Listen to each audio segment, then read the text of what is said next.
الشيطان الرجيم بسم الله الرحمن الرحيم السلام عليكم ورحمة الله وبركاته الحمد لله الذي هدانا لهذا وما كنا لنهتدي لولا أن هدانا الله أشهد أن لا إله إلا الله وأشهد أن سيدنا محمدا عبده ورسوله قال سبحانك لا علم لنا إلا ما علمتنا إنك أنت العليم الحكيم رب اشرح لي صدري ويسر لي أمري واحلل عقدة من لساني يفقهوا قولي اللهم افتح علينا فتوح العارفين وارزقنا فهم النبيين وإلهام الملائكة المقربين أن نصدق الحديث كتاب الله وخير الحديث حديث نبينا محمد صلى الله عليه وسلم وشر الأمور محدثاتها وكل محدثة بدعة وكل بدعة ضلالة وكل ضلالة في النار قال الله تعالى في الكتاب العزيز أعوذ بالله من الشيطان الرجيم بسم الله الرحمن الرحيم يوم لا ينفع مال ولا بنون إلا من أتى الله بقلب سليم صدق الله العظيم. Alhamdulillah, dalam kali mana sama-sama kita merapatkan setinggi-tinggi kesyukuran kita kepada Allah Subhanahu wa taala. Karena dengan izinnya Allah Subhanahu wa taala masih lagi memberikan ruang dan kesempatan kepada kita untuk meneruskan kehidupan ini. Seterusnya untuk kita menghabiskan saki-baki kehidupan kita di atas muka bumi Allah Subhanahu wa taala ini yang bersifat sementara. Dan di samping itu Allah Subhanahu wa taala mengurniakan kepada kita dengan berbagai nikmat dan pemberian. Yang mana kalau kita nak hitung satu persatu nikmat dan pemberian Allah Subhanahu wa taala kepada kita, maka sudah pasti kita tidak dapat menghitungnya, menandakan begitu banyaknya nikmat dan kurniaan yang Allah Subhanahu wa taala berikan kepada kita. Moga-moga dengan segala nikmat tersebut digunakan selaras mengikut kehendak Allah Subhanahu wa taala. Yang mana matlamatnya kita mohon kepada Allah Subhanahu wa taala menggolongkan kita di kalangan hamba-hambanya yang sentiasa bersyukur. Muslimin muslimat yang dirahmati Allah sekalian, InsyaAllah pada malam ini kita akan menyambung kembali perbincangan kita di dalam kitab Penawar Bagi Hati. Kita masih lagi berada pada bab yang kelima, iaitu pada menyatakan fikir dan kasih akan harta. Pada perbincangan terdahulu kita telah melihat apakah yang dimaksudkan dengan sifat fikir ataupun disebut sebagai sifat al-bukh, sifat bakhil. Dan begitu juga kita telah melihat apakah yang dimaksudkan dengan kasih akan harta. Maka kita akan sambung perbincangan pada malam ini, yaitu daripada sudut perbahasan, yaitu apa? Yaitu ada pun yang lebih daripada kadar memadai, maka ada padanya ketiga kebinasaan. Jadi disebut, kita telah melihat bahawa harta itu dituntut daripada sudut sekadar keperluan, betul. Dan tetapi bukanlah Islam itu melarang kita untuk mencari kekayaan. Cuma agama memberitahu kepada kita tentang daripada sudut apabila harta itu dia lebih daripada memadai, di sana ada tiga kebinasaan yang sedang menanti. Jadi agama ni dia tolong bagi tahu siap-siap. Kamu nak pergi depan boleh, tapi dekat depan ada tiga benda yang tengah berlangga. Jadi maknanya tengah berlangga ni maksud apa? Dia ni tunggu masa ya, kamu silap boleh. Tapi kalau kamu tak silap, alhamdulillah jalan. Jadi nak bagi faham pada kita, maksud harta ni bukan maknanya kita tak payah nak cari, kena cari, usaha ikhtiar. Tapi di sana kita kena sentiasa beringat, sebab fitnah yang didatangkan daripada harta ni besar. Dan fitnah yang didatangkan oleh harta ini besar dan begitu banyak. Maka itu kita telah melihat yang pertama, ini kita sambung pada yang ketiga ni, antara perkara yang boleh membinasakan apabila lebih daripada memadai. Yang ketiga, bahawa melalaikan dia daripada zikrullah, kerana berhimpun di dalam hati itu berbantahan dengan umpama kuli dan perhitungan, dan umpama kongsi dan segala pikiran yang menghasilkan, dan pada menambahkan harta itu mula-mula. Jadi yang ketiga kelebih dia apa? Sudah pasti apabila ada benda yang lain, maka di sana dia akan cuba untuk menyimpang kita daripada mengingati Allah Subhanahu wa taala. Dia cerita dia bahasa mudah ni bukan salah pada harta, salah daripada sudut apa? Tuan harta, betul. Itu cerita dia. Kita ni jangan kita nak kata harta banyak, harta tak banyak, boleh lain lah. kan, ni betul tak apa je. Itu pun macam-macam fikir. Tuan-tuan bayang macam mana kalau betul banyak. Memanglah seronok bila seketar boleh buat masjid betul. Kan kita baca kisah ada seorang di zaman kalau tak silap saya zaman tabi'in, yang mana dia ni cerita dia keluar daripada rumah dia dengan cadangan dia ialah untuk menjual rumah dia sampai tak dia tak ada benda nak makan. Sebab apa? Kesian kat anak, kesian kat isteri dia. Memang susah, habis susah lah. Rumah ni lah cerita pasal tu. Maka pun dia pun keluar. Maka di saat dia keluar, dia bercadang-cadang untuk jual rumah dia. Maka di saat itu ada orang yang mensedekahkan kepada dia roti. Ada 3 ketul roti disedekah kepada dia.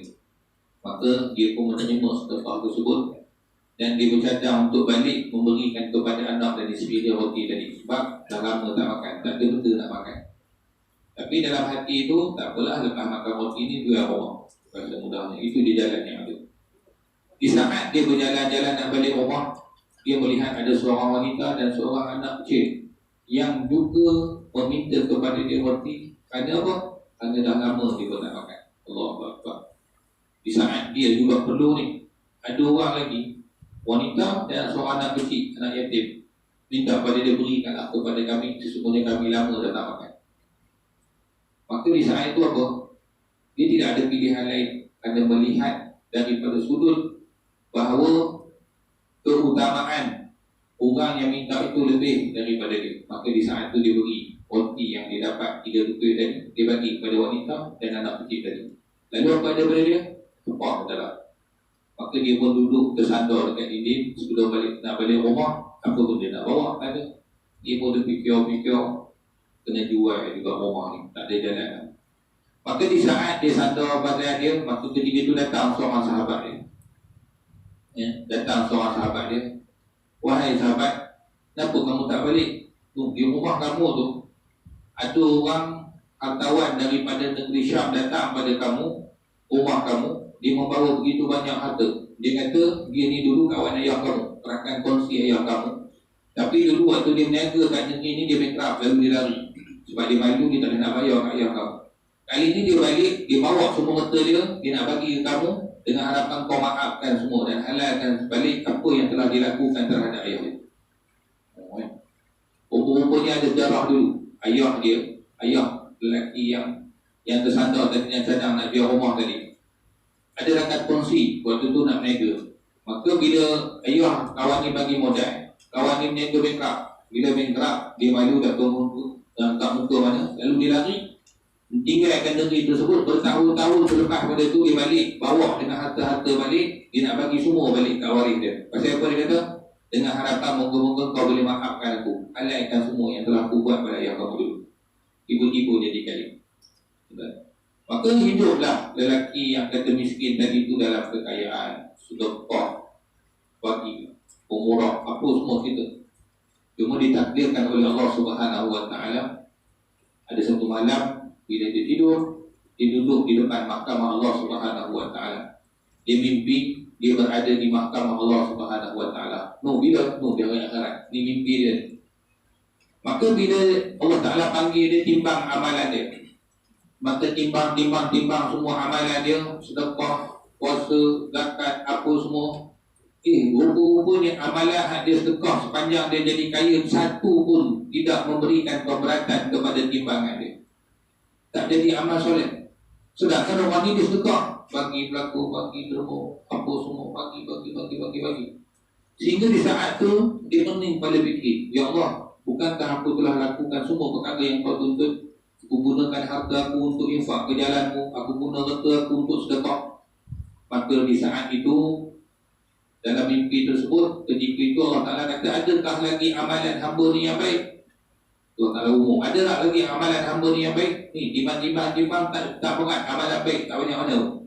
Maka ketika itu dengarlah satu suara yang datang daripada ramai-ramai. Ya Allah, ya ada satu amalan hamba ini yang baik. Apa dia? Dia melihat wanita dan anak kecil yang sewaktu dulu yang dia mula-mula bagi roti tu, amalan itu nampak kecil. Tapi bila masuk pada timbangan Allah Ta'ala, mampu untuk menjadi pemberat kepada dia untuk ke syurga Allah Ta'ala. Rupa-rupanya sepanjang dia jadi kaya tu, amalan-amalan dia buat tu bukan Tuhan tak terima, tapi amalan tu bercampur macam-macam. Walaupun dia sedekah, tapi dalam amalan sedekah tu ada lagi benda-benda yang merosakkan amalan dia. Daripada sudut mungkin riak, mungkin ujub, mungkin tak dipuji oleh orang, campur belaka. Padahal doktor sedekah tu banyak, tapi Tuhan kira nilai sedekah 3 biji roti tu lebih berat daripada segala-gala yang dia buat. Kenapa? Sewaktu dia sedekah 3 biji roti, dia tidak memiliki apa-apa, melainkan dia buat kerana Allah Ta'ala. Dan di saat itu juga dia sangat memerlukan roti itu, akan tetapi dia lebih mementingkan orang yang lebih memerlukan. Maka kerana itu Allah Subhanahu Wa Ta'ala memberikan balasan, walaupun 3 biji roti dia sedekah, mampu untuk menyamai seluruh kehidupan dia. Maka kata para ulama kisah ini untuk menunjukkan tentang apa? Nilai harta. Bukan semestinya banyak, akan tetapi daripada sudut keikhlasan dalam melakukan amal. Maka ini yang kita nak cari dalam kehidupan kita.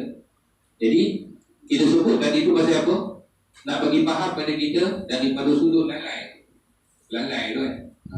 Kelalaian tu. Sebab lalai tu kita tak boleh lari. Itu sebab dalam hidup ni kita berusaha untuk mencari jalan bagaimana nak didik jiwa kita ni sentiasa ingat akan Allah Subhanahu Wa Ta'ala. Kita kalau sudut daripada perbahasan, kalau kita tengok apa hukum untuk kita ingat Allah Ta'ala. Kalau kita tanya soalan, apa hukum untuk kita ingat Allah Ta'ala? Sebab kalau kita ngaji, kita tengok dulu, kita dalami ilmu, hukum untuk mengingati Allah Ta'ala adalah wajib. Jadi maknanya kalau lalai mengingati Allah, hukum dia dosa. Tapi di sisi kita tak rasa pun. Berapa banyak kita lalai dan tak. Berapa banyak kita ingat Allah Ta'ala. Dan kadang-kadang di saat menghadap Allah Ta'ala pun, kita boleh tak ingat Allah Ta'ala. Yang itu lagi gambaran. Di saat patutnya kita ingat Allah Ta'ala, di saat itu pun tak mampu ingat Allah Ta'ala, tambah di luar. Nak bagi faham pada kita macam mana lalainya kita. Maka kali itu kita berusaha untuk mencari jalan bagaimana Nabi SAW mendidik kita supaya hati ini sentiasa ingat akan Allah Ta'ala. Maka kali itu Nabi SAW dia meninggalkan kepada kita latihan-latihan yang mesti kita buat, jalan-jalan macam mana kita nak ingat Allah Ta'ala. Masuk ingat di sini yang pertama dengan sebut. Maka dengan sebutan itulah nanti yang akan melahirkan ingatan kita kepada Allah Subhanahu Wa Ta'ala. Dengan mana zikrullah, menyebut nama Allah Subhanahu Wa Ta'ala. Bila lama dah sebut, maka lama-lama ingat. Maksud yang pertama sebut, maksud yang kedua ingat Allah Subhanahu Wa Ta'ala. Orang yang beriman dalam setiap hidup, gerak dan diam dia, maka apa saja yang dipandang dan dilihat, maka tidak ada ingatannya yang lain, melainkan dia mengingat akan Allah Subhanahu Wa Ta'ala. Maka semua benda ini memerlukan kepada latihan, memerlukan kepada ilmu yang mengarah kepada kita bagaimana nak jadikan pandangan kita, apa yang kita lihat, dapat melihat Allah Subhanahu Wa Ta'ala. Maksud lihat di sini dengan makna ingat Allah Ta'ala. Maka itu sebab banyak ayat-ayat dalam Quran yang Allah Ta'ala perintah kepada kita, awalam yarau, dalam surah Al-Mulk, awalam yarau ila tayri fawqahum safatin wa yaqbid. Kata Allah Ta'ala, tidakkah kamu melihat kepada burung yang berterbangan? Dia terbang burung dan dia mengembang dan menutupkan sayapnya. Ma yumsikuhunna illa rahman. Siapa nak tahan burung tu supaya dia tak jatuh, melainkan Allah Ta'ala. Maka Allah Ta'ala perintah kita suruh tengok burung tu, bukan makna sekadar tengok, burung, cantik burung, besarnya burung. Tak, bukan sekadar itu. Masuk ayat ni, kamu tengok burung tu, walaupun zahirnya kamu nampak burung, akan tetapi penglihatan yang Allah Ta'ala perintah kepada kita ialah untuk melihat kepada betapa hebatnya pencipta burung. Ini Allah Ta'ala. Itu tujuannya. Bukan sekadar kamu nak tengok bentuk burung, bukan nak tengok zahir burung itu saja. Burung tu hanya menjadi sebab. Tapi benda yang Allah Ta'ala suruh kita ialah supaya kamu tengok ke betapa ajaibnya burung yang aku cipta, betapa hebatnya burung yang aku buat. Dan akhirnya nanti kamu bukan melihat kepada burung, tetapi melihat betapa hebatnya pencipta burung itu, iaitu Allah Subhanahu Wa Ta'ala. Itu maksud di situ. Kenapa Allah Ta'ala sebut burung, tak sebut benda lain? Sebab setiap sesuatu benda yang Allah Ta'ala sebut dalam Al-Quran, semua benda tersebut tak mampu untuk ditandingi oleh manusia. Manusia tak boleh nak buat challenge. Tak apalah, burung sesuatu lah buat. Tak boleh nak buat. Sebab apa? Teknologi yang ada pada burung memang manusia tak boleh nak buat. Burung tak pakai bateri. Burung tak pakai bateri, kita buat pakai bateri, lama-lama order nak. Nak cerita burung. Kalau lah cerita burung, kalau nak hitung jumlah burung pun pening kepala dia. Berapa banyak burung kat dunia? Gila tu kata kita. Gila. Itu nak kira jumlah burung. Tak payah jumlah lah, kira berapa jenis burung dekat dunia. Budak garuk kepala. Dia sedia lah kita nak kira. Nak kira jumlah burung, berapa jenis burung pun tak mampu, tambah nak buat burung. Nampak? Maka itu sebab Allah Subhanahu Wa Taala menyuruh kita melihat di situ supaya dengan kamu tengok, supaya hati kamu tak ingat benda lain melainkan kamu ingat Allah Subhanahu Wa Taala. Itu sebab Nabi SAW sepanjang 13 tahun Nabi di Mekah, usaha dakwah Nabi ialah mengajar para sahabat daripada sudut selama ni tak rasa hidup ni Tuhan bagi, makan ni Tuhan bagi, jalan ni Tuhan bagi, udara ni Tuhan bagi, mengajar semua supaya dapat melihat semua ni Tuhan bagi. 13 tahun. Nampak? 13 tahun ni bukan satu benda, bukan tempoh yang pendek. Hari ni kita berjalan, berapa ramai di kalangan kita rasa yang boleh jalan yang kita, Alhamdulillah Allah Ta'ala bagi.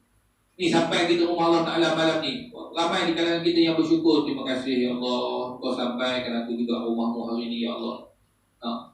Ataupun kita hanya melihat pasal kita, sebab aku sihat sampai ni, kalau hidup tak sampai, sihat dia saja. Hidup nampak Allah Ta'ala. Agama tak mengajar kita untuk lihat kelebihan kita, tetapi melihat segala kelebihan yang ada pada kita untuk kembalikan balik kepada siapa? Kepada yang memberi. Itulah nilai daripada sudut bertuhan.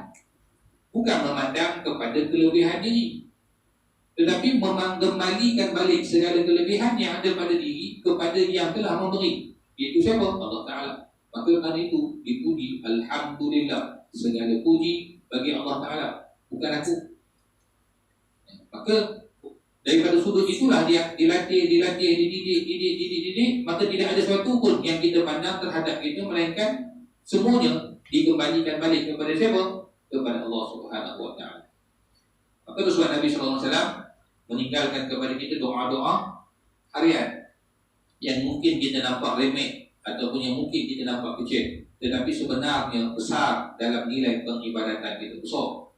Itu sebab kenapa nak makan disuruh kita doa, mengingatkan rezeki yang kita, walaupun kita pergi kerja, walaupun tangan ni lah yang pergi beli berat, tangan ni lah yang masak nasi, tangan ni lah yang masak lauk, tapi nak bagi faham rezeki ni datang daripada siapa?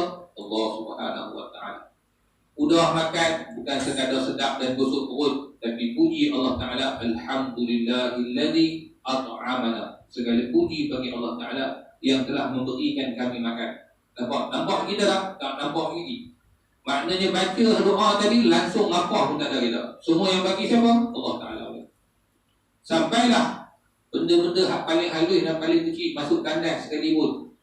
Masuk tandas tu bagaimana Allah Ta'ala yang menyusun atur semua. Hak nak boleh keluar kecil besar, bukan kita pandai teran, tapi cerita Allah Ta'ala. Kalau Tuhan tak izin kita teran, teran banyak mana pun tak keluar. Nak bagi faham sampai tahap tu pun kita tak boleh nak cara hal kita. Tambah hal lain. Ni nak keluar hak besar kecil.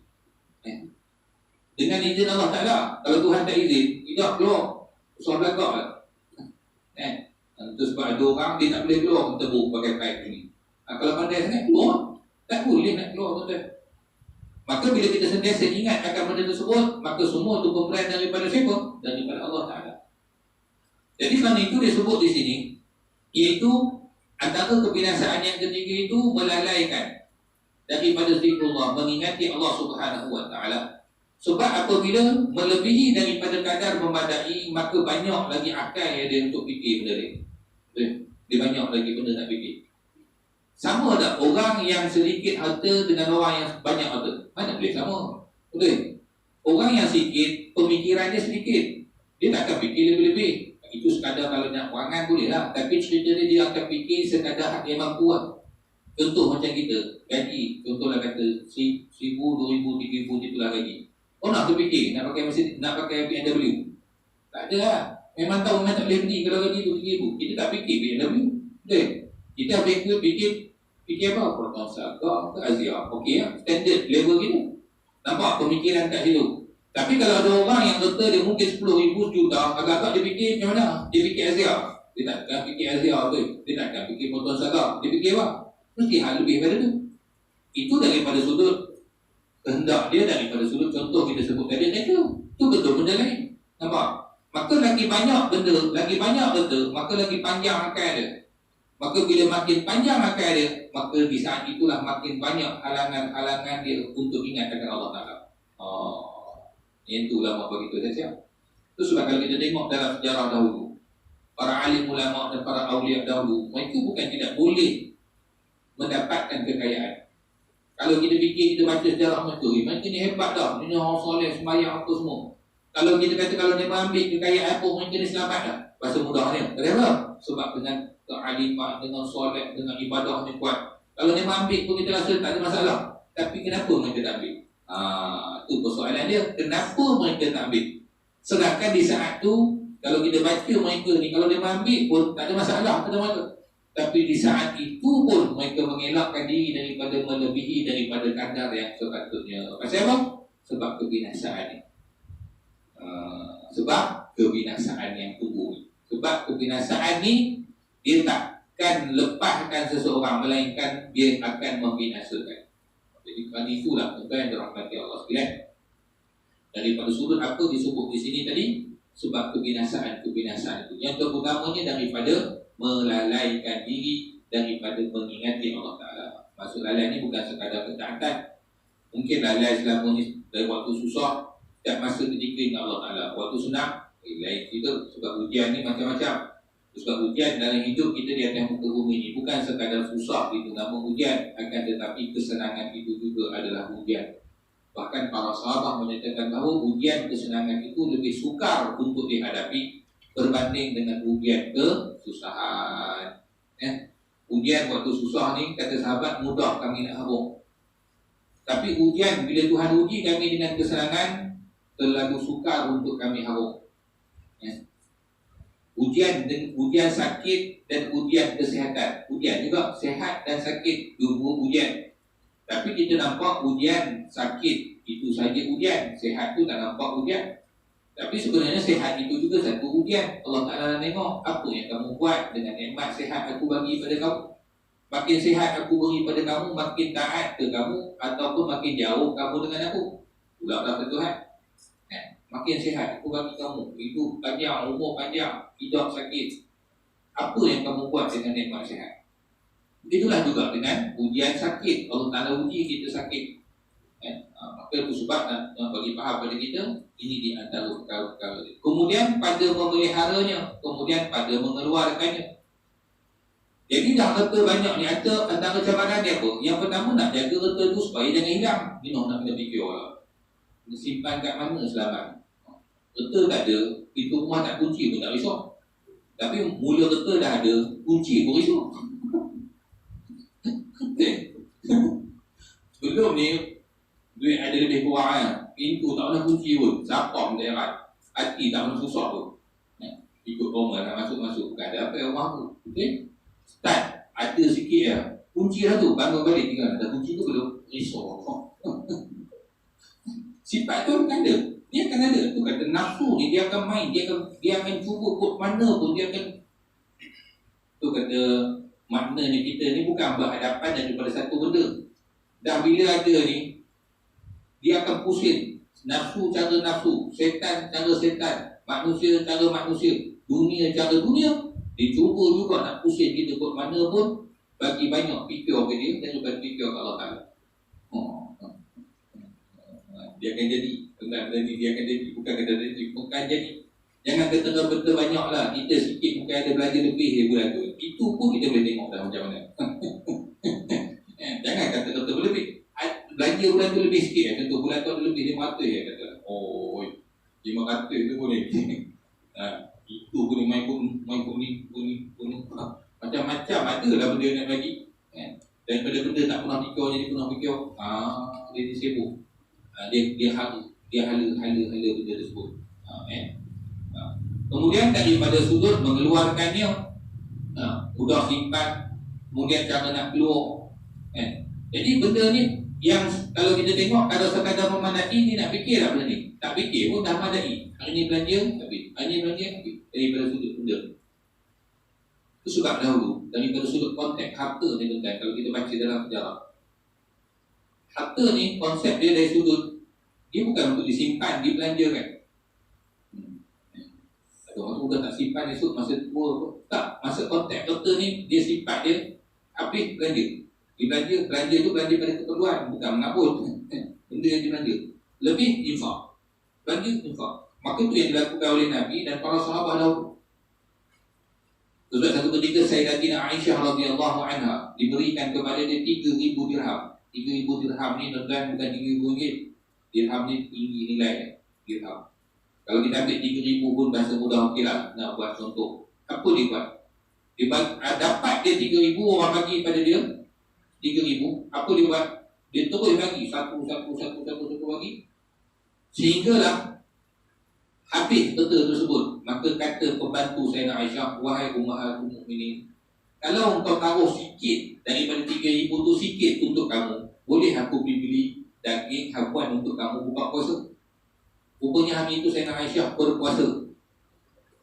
Dia dapat 3,000 sampai diri dia lupa.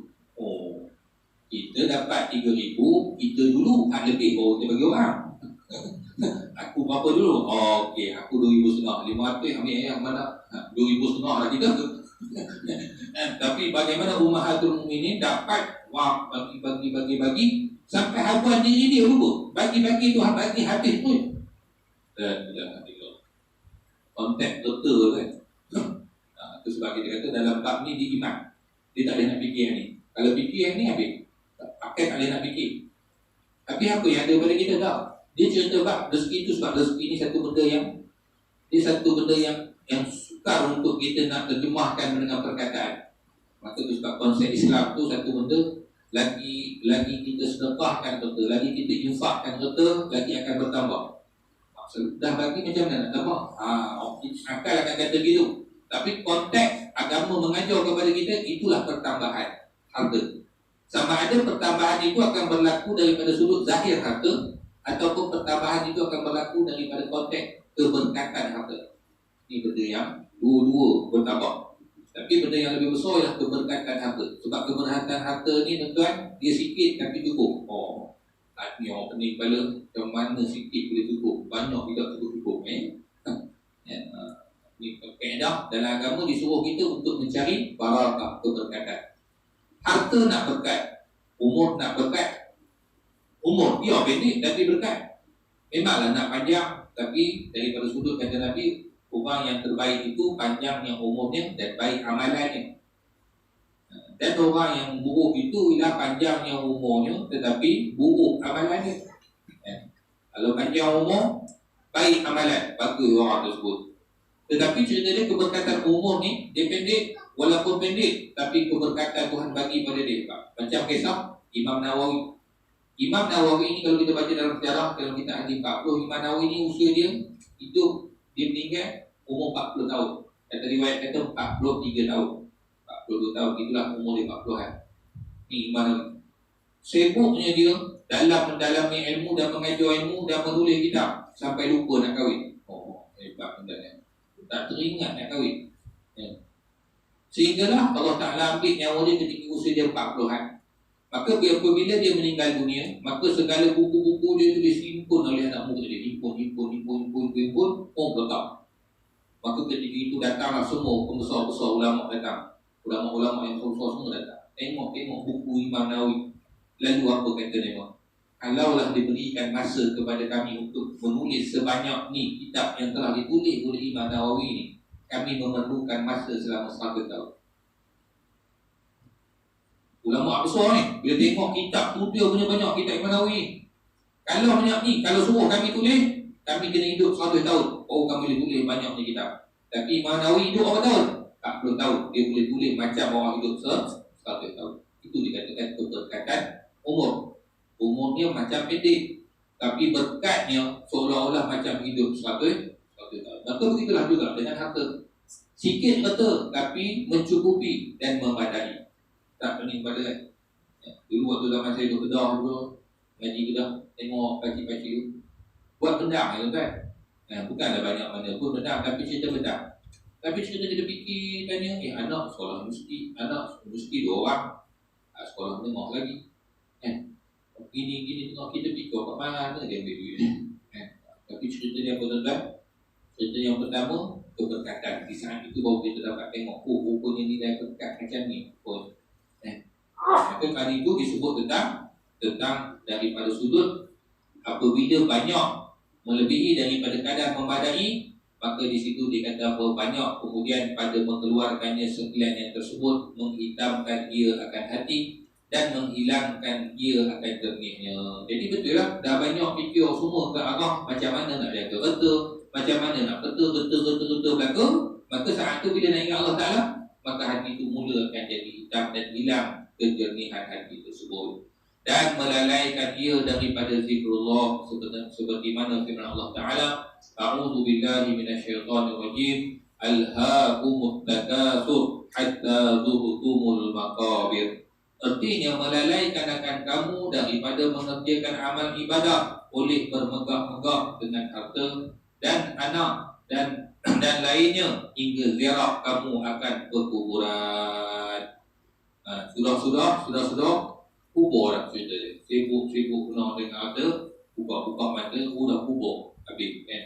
Artinya hingga kamu mati dan ditanam kamu dalam kubur, ketahui olehmu bahawasanya makna kikir itu menegak barang yang mewajibkan akan dia oleh syarak ataupun murdu'ah. Jadi dia kata sini tentang dia sibuk dengan harta ni, sudah sedar bila sudah kubur. Allah. Itu sebab semua tuan-tuan, benda agama ni kalau dia kena duduk satu masa yang kita kena duduk dalam keadaan tenang, betul? Ataupun dalam keadaan keinsafan duduk. Sebab dia suruh kita ni ada masa persendirian. Dia kalau duduk ramai-ramai dia tak jadi. Duduk ramai-ramai nak gelap boleh. Nak seronok, nak melawak boleh ramai-ramai. Tapi cerita nak duduk muhasabah diri ni, duduk sorang-sorang, kena duduk sorang-sorang. Sebab dia suruh kita bangun juga sepertiga daripada malam, sikit sebelum subuh, setengah jam, bangun lagi jam. Sebab masa tu tengah fresh, kita duduk fikir pada hidup ni, kita dapat fikir dengan rasional waktu tu. Bila muhasabah ni, kita berfikir secara rasional. Kalau di saat sebelum daripada tu, fikiran kita semua ikut awal nafsu lah tu, gini, nak gini. Tapi duduk dengan rasional dia fikir, tengok, tenung, tengok orang yang kaya-kaya yang telah meninggalkan dunia. Apa sudah yang dibawa? Tak ada apa. Dia seolah macam satu make up ya. Reta yang banyak ni, dia macam make up. Kalau kita buka make up tu, sama je reta dengan ada reta dengan tak ada reta sama je. Tak? Tapi oleh kerana kita yang tak ada reta, boleh tengok orang tu, bagus, sebab kita tengok make up dia. Tapi bila kata buka make up tu balik, sama je macam kita. Kelebihan tu Allah tak ada pamer. Sudah-sudahnya apa yang ada? Tak ada apa. Itu je. Ingat ke banyak mana doktor ada. Banyak mana doktor yang ada. Itu sebab saya baca dalam apa, mana antara yang muda, kemudian dia mati, dia betul-betul bersenaraikan reta-reta dia tuan-tuan. Memang banyak Cuma ada satu reta dia yang pelik. Apa dia? Dia telah membeli sebidang tanah planet Marikh.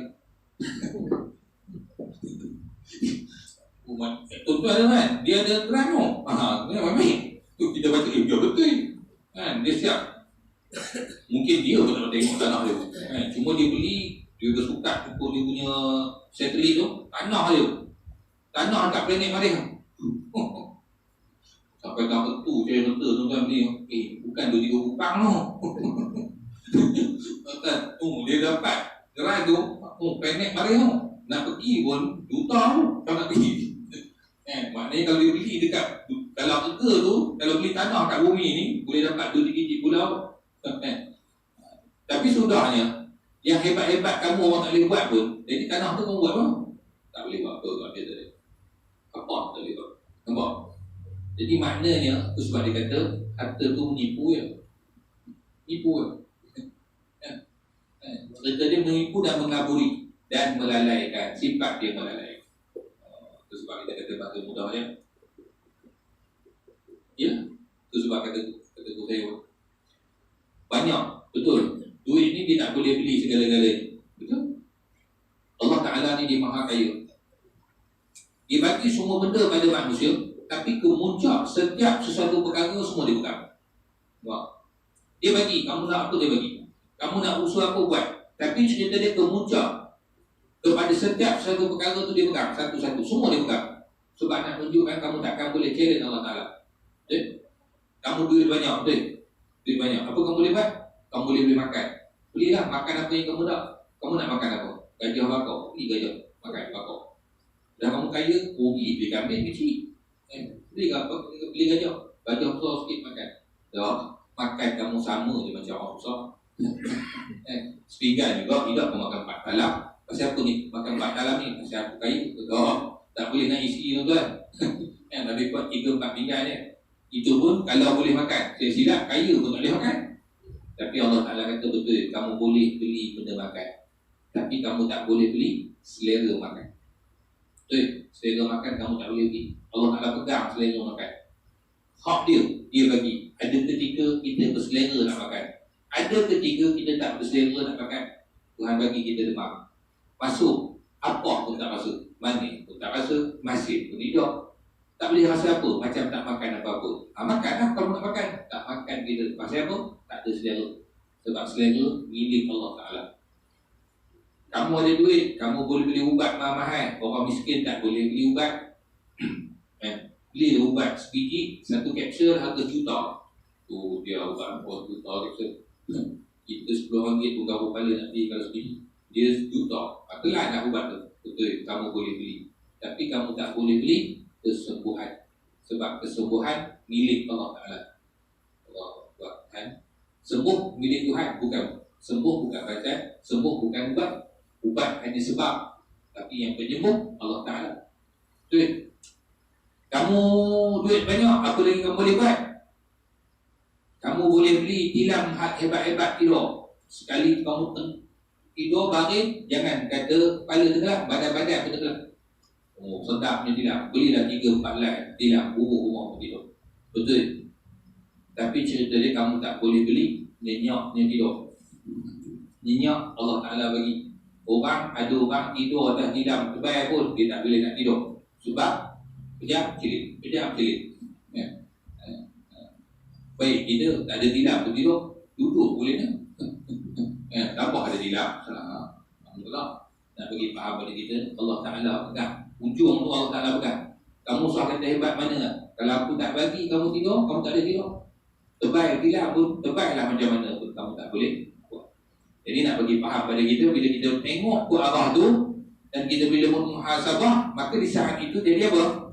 Jadi tidaklah liarnya kita kepada harta. Bukan, tak jadi liar. Liar ni maknanya tuan-tuan, tidaklah kata macam mudah berlujuk pada harta.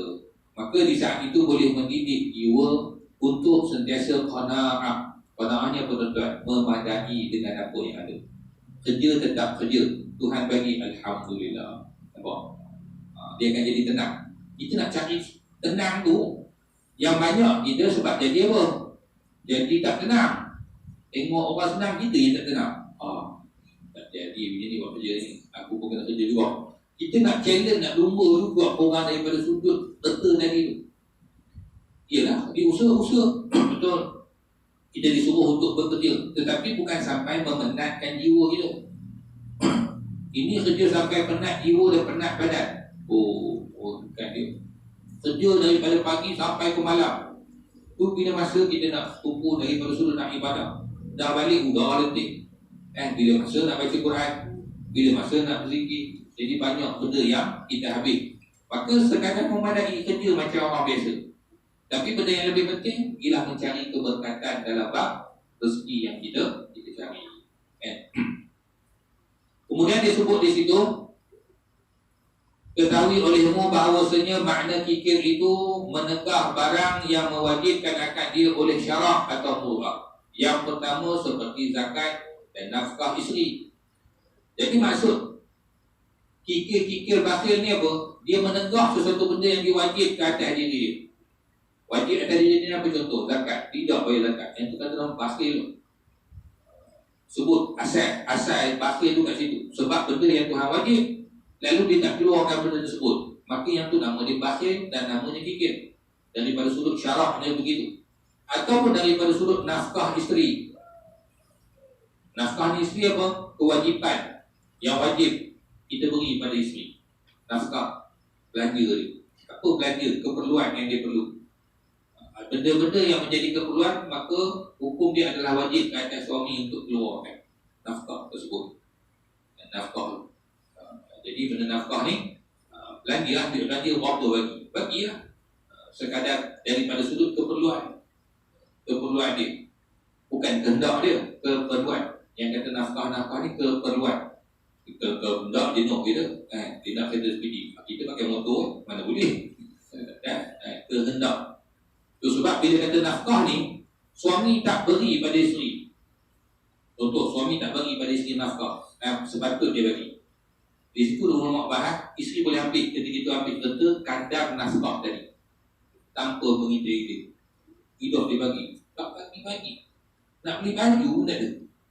Waktu ketika itu isteri boleh ambil serta tanpa pengetahuan dia. Tapi ingat, ambil tadi keperluan, bukan kehendak. Dia ambil dulu poket tu seluruh. Habis. Padan juga kita tak bagi, sapu semua. Bukan. Jadi maknanya ambil yang patut dapat. Contoh baju bagi RM50 yang kita kena beli. Suami hidup nak bagi RM50 dia dah bagi. Dia ambil RM50 dia. Itu kadar dia. Itu hak dia. Itu sebab ulama kata tak payah minta pasal apa? Sebab dia tak bagi. Sedangkan itu hak yang dia kena bagi. Kalau kata 100 ya. Kalau 200 tapi keperluan dia. Yang tu yang kata nama nafkah. Itu di dalam bab orang tahu apa? Dalam bab yang disebut sebagai kikir, yang dikata bakhil tadi, sama ada tak keluar zakat ataupun tidak memberi nafkah yang wajib atas. Yang kedua, seperti harta yang diberikan kepada penyair kerana menegak cercanya, maka mereka yang tiada memberi akan isterinya akan sesuap makanan yang lebih daripada nafkah yang wajib, tiada dinamakan ia kikir. Jadi maknanya daripada sudut nafkah tadi masuklah, bukan sekadar pakaian, makanan keperluan. Kita makan, kita bagi, nampak kan. Kita ni cerita dia, nak cerita sekadar tu. Pangkat pemurah itu memberi barang yang lebih atas yang wajib pada syarak dan pada murwah, dan bahawasanya ubat bagi kikir itu dicampur pengetahuan dan pekerjaan. Jadi disebut di sini benda hak nafkah tu nama dia wajib, tapi disuruh kita untuk berlebih untuk jadi pemurah. Contoh sebulan nafkah kita bagi, kata rezeki kita bagi 500, bulan ni kita bagi 550. Contohlah kata 50 tu dipanggil kita pemurah. Hak 500 tu wajib. Maka nak jadi pemurah, dia melebihkan kadar biasa. Biasalah benda kita lebihkan tu, itu dikira sebagai sedekah pemurah. Kemudian dia kata di sini, macam mana ubat nak merawat penyakit kikir ataupun bakhil? Maka ubat dia yang pertama dengan pengetahuan, yang kedua dengan pekerjaan. Adapun pengetahuan, maka mengetahui engkau akan seksa pada negeri akhirat dan dicela manusia di dalam dunia. Jadi yang pertama nak bagi faham, kita dah baca larangan-larangan Allah Ta'ala tentang sifat bakhil, tentang seksaan Allah Ta'ala. Pada ayat yang dahulu kita baca, Allah Ta'ala akan jadikan reta kita esok, yang orang kedekut ni reta tu apa? Kalung daripada api neraka yang dipakaikan di atas tengkuk-tengkuk mereka yang bakhil. Reta dulu kat dunia orang bangga, hari akhirat esok Tuhan jadikan dia rantai yang diperbuat daripada neraka, lalu dipasang di tengkuk kamu. Kita nak reta tolong kita, bukan reta ni pula yang tolong azab kita. Jadi nak bagi faham kita gitu. Kemudian dicela manusia dalam dunia. Manusia pun tak suka orang terkut Haji Bakhil.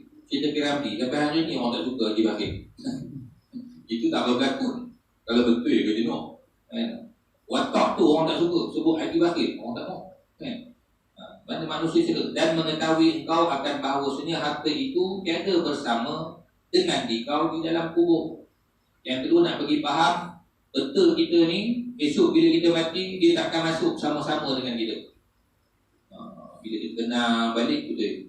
Esok orang tak sumbat jokong, kalau simpan jokong orang tak letak bantai jokong mah kita dah. Kita dia masuk, peta tak masuk. Dan hanya saja yang menyertai akan dikau di dalam kubur engkau itu segala amal engkau yang baik dan yang jahat. Jadi sudahnya esok bila kita renung balik pengetahuan kita tentang peta ni, supaya jangan terlampau kasih pada peta. Ingat esok aku masuk kubur, peta aku tak akan masuk. Esok yang nak masuk dengan aku amal baik dan amal jahatku, seperti sedekah dan fikir. Kalau amal baik sedekah, kalau amal buruk dekut tadi, dekut pun masuk sama. Peta tak masuk, sifat tu masuk bersama dengan kita. Dan bahawa segala harta itu milik bagi Allah Ta'ala, dan memberi ia akan dikau daripadanya supaya engkau belanjakan pada pekerjaan engkau yang berfaedah. Bahawa engkau ketahui bahawasanya menahan akan harta itu jika kerana hendak bersedap-sedap dengan dia pada keinginan, maka pahala akhirat itu lebih sedap daripadanya. Jadi dia kata peta ni milik Allah Ta'ala. Tuhan ni hanya bagi kamu pinjam untuk Tuhan tengok macam mana kamu urus peta yang Allah Ta'ala bagi pada kamu. Dan andai kata